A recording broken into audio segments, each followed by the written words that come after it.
क्या वो नहीं करते? जब आप उसके बरेली की बात कर रहे हैं तो बरेली में जो मौलाना हैं, उनके जो करीबी हैं, उनकी बिल्डिंग को तोड़ा। शायद अस्सलामुअलैकुम वरहमतुल्लाहि वबरकातुहू। दोस्तान मोहतरम, सुप्रीम कोर्ट के बहुत बड़े वकील भानु प्रताप ने बहुत बड़ा बयान दे दिया है मेरे दोस्तों, जिसको लेकर के पूरी सरकार में हड़कंप मचा हुआ है। जिस तरीके से बरेली के अंदर हिंसा हुई और उसके बाद अब बुलडोजर कार्रवाई देखने को मिल रही है, इसको लेकर के सुप्रीम कोर्ट के बहुत बड़े वकील ने बहुत बड़ा ऐलान किया है। और क्या कहा है उनका पूरा वीडियो मैं भी आपको दिखाऊंगा। अगर आप हमारे चैनल पर नए हैं तो चैनल को सब्सक्राइब कर दें और इस वीडियो को आखिर तक जरूर देखें। पहले आप ये वीडियो देख लीजिए, उसके बाद आपसे चंद बातें करते हैं। आप पहले ये वीडियो देखिए। ये लाठीचार्ज जो होती है हमेशा मुसलमानों पे होती है, और जब या मतलब एक जो लोग हैं उन्हीं पे होती है, या और जो लोग दंगा करते हैं, ये यूं कहो कि विशेषकर हिंदू समाज के लोग जब दंगा करते हैं तब उन पर लाठीचार्ज क्यों नहीं होती है? तब क्या होता है? क्या वो नहीं करते?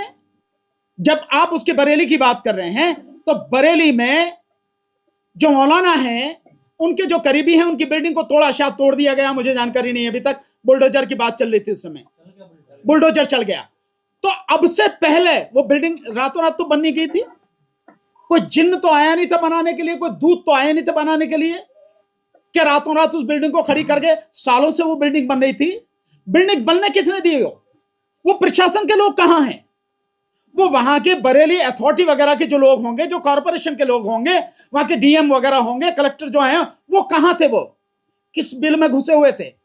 क्या वो इसके लिए जिम्मेदार नहीं है? अगर वो अनऑथराइज्ड कंस्ट्रक्शन था तो तब क्यों नहीं रोका गया उसे? क्यों बनने दिया गया उसे?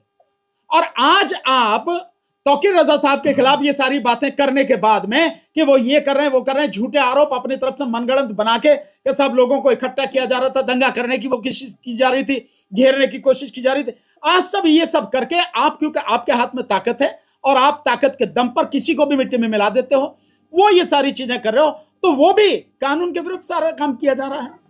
तो सोनम वांगचुक हो, तौकीर रजा हो, ये ऐसे कोई भी वो लोग हों जो लोकतांत्रिक तरीके से अपनी बात कर रहे हैं, उन सबके खिलाफ इस सरकारें ये काम कर रही हैं। और सर, जो सीएम जिस प्रकार की भाषा का इस्तेमाल कर रहे हैं कि मौलवी को पता नहीं है किसकी सरकार है, या टिकट कटवा देंगे, ये सारी चीजें, ये भाषा इस बात का संकेत देती हैं, इस बात का खुला प्रमाण है कि आज सरकार में किस तरह की मानसिकता के लोग बैठे हैं। वो शासक या प्रशासक नहीं है, बल्कि जिस तरह की भाषा का इस्तेमाल कर रहे हैं वो राह चलते कुछ छुटभैया गुंडों की भाषा है। जिस तरह की भाषा का इस्तेमाल किया जा रहा है, क्या ये मुख्यमंत्री की भाषा है? क्या एक नेता की भाषा इस तरह की होनी चाहिए? अरे अगर आपको कानूनी कार्रवाई करनी है, आपके हाथ में कानून, आप करिए कानूनी कार्रवाई, कोई नहीं रोकता है, लेकिन भाषा जिस तरह की आप इस्तेमाल कर रहे हैं, क्या ये मुख्यमंत्री की भाषा है? लेकिन जब देश का प्रधानमंत्री ही इस तरह की भाषा बोलता हो तो किसी मुख्यमंत्री से आप क्या उम्मीद करोगे कि वो कोई बहुत अच्छी भाषा बोलेगा? हाँ, दुख इस बात का है कि वो जो मुख्यमंत्री है वो एक धर्म स्थान का मठाचार्य भी है, तो उसकी भाषा तो और भी सभ्य और अच्छी होनी चाहिए, पर ऐसा है तो नहीं।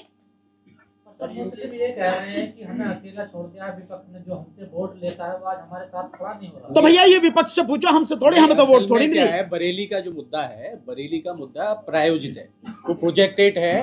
वो एक्चुअल में कैसे प्रोजेक्टेड है? जो वोट चोरी का मुद्दा बहुत हाईलाइट हो रहा था, उसको दबाने के लिए उन्होंने बहुत कोशिश की है, तमाम सारे ऐसे इंसिडेंट्स किए हैं। वो सारा प्रोजेक्टेड मुद्दा है, वो कोई खास मुद्दा नहीं है। और आप देखिए उसके बाद कितना सारा जो वोट चोरी का मुद्दा है, और मोदी जी जो है ना आंख में आंख डाल के जो बात करने वाले थे, उनकी आंखें कितना शर्मिंदा फील कर रही हैं। उस माहौल को दबाने के लिए बरेली का मुद्दा उठाया है। बरेली का कोई खास मुद्दा नहीं है। नहीं डॉक्टर साहब, इसके विषय में मैं और बताऊं, एक और मुद्दा उठाया जा रहा, जो मेवात में कुछ जमीन दी गई है वहां पे बूचड़ खाने वगैरह बनाने के लिए भी, ये भी उसी तरह की कोशिश है लगातार, प्रायोजित है। ये सब कुछ वेल प्लान्ड है, ताकि ये जो SIR हो रहा है, ये जो वोट चोरी का मुद्दा इतना जबरदस्त हो चुका है, इन सबको किसी भी तरह से दबाया जा सके, ये सब इसीलिए सारी चीजें हो रही हैं। यूपी के सीएम योगी आदित्यनाथ कह रहे हैं कि दंगाइयों पर कंट्रोल करने के लिए लाठीचार्ज की गई थी। वो तो जो चाहे कह दें भाई, कौन रोकता है? आपके जो मन में जो आता है, सीएम जो मन में आता है वो कह दें, कौन रोकता? लाठीचार्ज की गई थी। नहीं, देखिए सुप्रीम कोर्ट के हाथ में तो सब कुछ है, सुप्रीम कोर्ट तो सब कुछ कर सकती है। बल्कि मैं तो ये कहना चाहूंगा, मैंने पहले भी कई बार कहा है कि कुछ ऐसे मुद्दे हैं जिस पर सुप्रीम कोर्ट को इस बात का इंतजार नहीं करना चाहिए कि वहां से कोई आएगा, उनके यहां पर प्रॉपर पिटीशन दाखिल करेगा, उसके बाद वो डेट लगाएंगे, सुनवाई होगी और जब जाके कहीं होगा। ये तो ऐसे मसले हैं जब आम आदमी को पता है कि किस व्यक्ति के साथ में क्या हो रहा है। सोनम वांगचुक ऐसा नाम तो है नहीं जो दुनिया में कोई नहीं जानता हो। जिस व्यक्ति के नाम में 37 पेटेंट हैं, तो उस व्यक्ति को कौन नहीं जानता, और जो देश के लिए काम कर रहा है, लगातार देश में पढ़ा है, मैकेनिकल इंजीनियर है, जितने इतना रिसर्च वर्क किया है, तो ऐसे व्यक्ति को अगर सरकार गिरफ्तार कर रही है पूरे मीडिया के माध्यम से, या हर किसी को जानकारी है सोशल मीडिया के माध्यम से, गांव गांव तक जानकारी है, तो सुप्रीम कोर्ट को जानकारी नहीं है। तो सुप्रीम कोर्ट को तो होना यह चाहिए कि इस देश के लोकतंत्र को बचाने के लिए, इस देश के संविधान को बचाने के लिए और इस देश के लोगों के लोकतांत्रिक संवैधानिक अधिकारों को बचाने के लिए तुरंत सुप्रीम कोर्ट को सू मोटो एक्शन लेना चाहिए, पर नहीं लिया गया, किसी मामले में नहीं लिया। जो उनकी मिसेस गई हैं वहां पर, उनकी पत्नी जो है गीतांजलि जी गई हैं, मैं मानता हूं कि सुप्रीम कोर्ट को इस पर तत्काल सुनवाई करनी चाहिए, अगर छुट्टी हो तो भी, क्योंकि कोर्ट हर समय 24 घंटे कोर्ट है, जहां खड़ी हो जाए वही कोर्ट है वो, तो तत्काल कार्रवाई करनी चाहिए और उनकी रिहाई के आदेश तत्काल देने चाहिए, क्योंकि ये प्राइमा फेसी ही लगता है, देखने से ही लगता है कि सब कुछ वेल प्लान्ड तरीके से सरकार ने झूठा मुकदमा बना के उनको गिरफ्तार किया है। कोई जानकारी नहीं दी गई, हेल्थ के बारे में जानकारी दी जा रही है, ना मिलने दिया जा रहा है, क्या हो रहा है, कहाँ है, कैसे? कुछ भी हो सकता है, उनकी जान को भी खतरा हो सकता है, तो ये जानकारी क्यों नहीं दे रहे आप? जो घर के लोग हैं, उनकी पत्नी हैं और परिवार के जो लोग हैं, उनकी टीम के जो लोग हैं, आप उनको जानकारी क्यों नहीं दे रहे हैं? बाकायदा आपको तो बुलेटिन रिलीज करना चाहिए कि भी सोनम वांगचुक को गिरफ्तार किया, गिरफ्तार करके हमने यहां पे रखा है और ये उनकी स्थिति है। आपको तो ये सूचना देने में क्या दिक्कत है? ये तो देना जिम्मेदारी है सरकार की।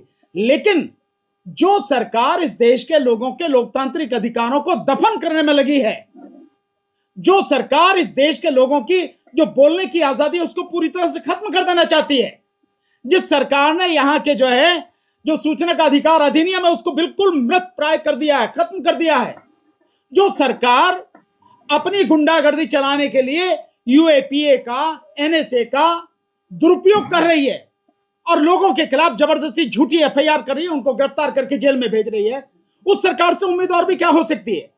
इसीलिए तो जो हमने सुप्रीम कोर्ट से जो बात करें कि सू मोटो एक्शन सुप्रीम कोर्ट को ऐसे मामले में लेना चाहिए, ताकि सरकार की जो गुंडागर्दी है, सरकार की जो तानाशाही है, उसकी जो बदतमीजियां हैं, इस देश के निर्दोष लोगों को बचाया जा सके। एक व्यक्ति जिसको पूरी तरह से संरक्षण देना चाहिए, जिसके हर काम में सरकार को आगे बढ़कर सहयोग देना चाहिए, आज वो व्यक्ति आपसे आपके किए गए वादे की याद दिला के संवैधानिक अधिकारों की मांग कर रहा है, आप मुझसे झूठी एफआईआर करके जेल में डाल दे रहे हैं।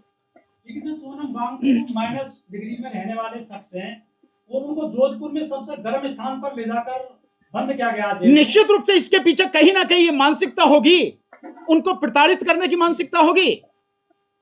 जब एक वो पत्रकार नहीं है, क्या नाम है उसका, अर्नब गोस्वामी, वो आर भारत का जो उसको वो है पत्रकार, उसके लिए सुप्रीम कोर्ट बैठ के जो आधी रात को सुनवाई कर सकती है, उसे रिलीफ मिल सकता है, तो क्या इस मैटर में नहीं मिल सकती? एक साथ साथ करके वो बाबा जी है, एक जो है वो अंग्रेजी दोस्ताने मोहतरम, जैसे कि आपने ये वीडियो देख ली, मेरे दोस्तों उम्मीद है कि आप ये पूरा वीडियो देखकर समझ गए होंगे। मिलते हैं इंशाल्लाह आने वाले अपडेट के साथ। अस्सलामु अलैकुम वरहमतुल्लाहि वबरकातुहू।